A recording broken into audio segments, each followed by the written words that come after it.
পুজোর আগে না ঘর বাড়ি ছাড়ার একটা বিশাল বড় কাজ থাকে। আজকে বিশ্বকর্মা পুজো, আর বিশ্বকর্মা পুজো হয়ে যাওয়া মানে দুর্গাপুজো প্রায় শুরু হয়ে যাওয়া। এবার এই জায়গাটা জল ঠল থাকে। এই টেবিলটা আমার অনেকদিন আগেকার, টেবিল বলবো না, মানে এই সেলফটা আর কি বলতে পারো।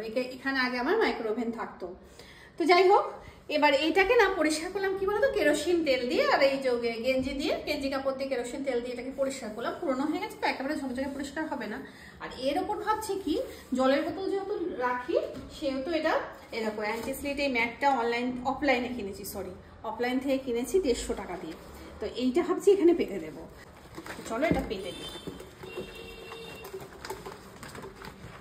ম্যাটটা কোয়ালিটি অসম্ভব ভালো, খুব বেশি বড় না, এটা 1.5 মিটার মতো। এটা 1.5 মিটার না গো, নেই সে মনে হয়, নেই সে মানে গাড়ি ধুতে চলে গেছে বিশ্বকর্মা পুজো বলে। তো যাই হোক, এই দেখো জায়গাটা না গুছিয়ে ফেললাম।